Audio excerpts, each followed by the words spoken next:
Jio users DS subscribers பல பேரும் கேட்டிருக்கனால பார்த்தீங்கன்னா இந்த 200 rupees ரீசார்ஜ் பிளான் நான் ரீசார்ஜ் பண்ண போறேன்னு சொல்லலாம். அதுக்கு முன்னாடி பார்த்தீங்கன்னா முக்கியமான ஒரு விஷயமும் உங்களுக்கு நான் சொல்லிடுறேன் டிஸ்க்ளைமரா. அதாவது என்னன்னு பார்த்தீங்கன்னா இந்த பிளானை ரீசார்ஜ் பண்றீங்க அப்படின்னா ஆல்ரெடி நீ ஒரு மந்த்லி பிளான் போட்டிருக்கணும். அது எந்த மந்த்லி பிளானாலும் இருக்கலாம். ஆனால் ஒரு பேஸ் பிளான் இருந்தால் மட்டும்தான் இந்த ஆட் ஆன் டேட்டா பிளான் உங்களுக்கு ஒர்க் ஆகும். நான் ஆல்ரெடி பார்த்தீங்கன்னா 189 ரூபாய்க்கும் போட்டிருக்கேன்னு சொல்லலாம். அதுக்கு மொத்தமாகவே 2 GB டேட்டா 28 நாள் வேலிடிட்டி கொடுப்பாங்க. இப்போ அந்த ஸ்டாண்டர்ட் பிளானுக்கு மேலே தான் பார்த்தீங்கன்னா இந்த ஆட் ஆன் டேட்டா பிளான் வந்து போட போறோம்னு சொல்லலாம். ஸோ அதனால பேஸ் பிளான் கண்டிப்பா இருக்கணும். இப்போ இந்த 200 rupees நம்ம ரீசார்ஜ் பண்ணலாம். பண்ணும்போதே பார்த்தீங்கன்னா எங்கெங்க கேஷ்பேக் கிடைக்கும்னு சொல்லுவாங்க. முடிஞ்ச அளவுக்கு பார்த்தீங்கன்னா நான் பீம் ஆப் யூஸ் பண்றேன், அமேசான் பே யூஸ் பண்ணுவேன். ஜிபேல மோஸ்ட்லி பார்த்தீங்கன்னா கேஷ்பேக் கிடைக்க மாட்டேது. ஸோ நான் பீம் பே யூஸ் பண்றேன். ஸோ அங்கே வந்து யூஸ் பண்ணிட்டு டேப் பண்ணோடனே பார்த்தீங்கன்னா ஆட்டோமேட்டிக்காக நம்மளை வந்து அந்த ஆப்புக்கு ரீடாக்ட் பண்ணணும்னு சொல்லலாம். இங்கே கேஷ்பேக் கண்டிப்பாக கொடுக்குறாங்க. ஒரு 2 ரூபாயோ 3 ரூபாயோ கண்டிப்பாக கிடைக்க தான் செய்யுதுன்னு சொல்லலாம். 200 ரூபா ரீசார்ஜ் பண்ணதுக்கு எனக்கு எவ்வளோ கிடைச்சிருக்கு அப்படின்னா இன்னும் கொஞ்சம் நேரத்தில் வந்துடும்.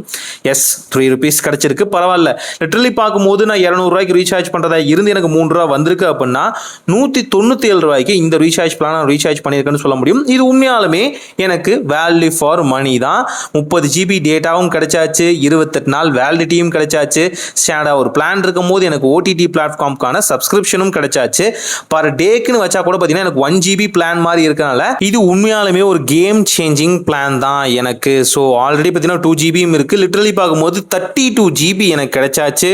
15 ஓடிடி பிளாட்ஃபார்ம் கிடைச்சாச்சு. ஸ்டாண்டர்டா என்னால் பேஸ் பிளான் இருக்கனால காலுமே பண்ணிக்க முடியும். ஸோ இது லிட்டரலி பார்க்கும்போது ஒரு ஹியூஜ் டீல்னு சொல்ல முடியும். நீங்களும் இந்த ட்ரிக் ட்ரை பண்ணி பாருங்க. இதோட அப்டேட்டட் வீடியோஸ் எல்லாத்துக்கும் நம்ம சேனலை மறக்காம சப்ஸ்கிரைப் பண்ணுங்க. ஒரு நல்ல மாற்றம் இனிதாய் நடக்கட்டும்.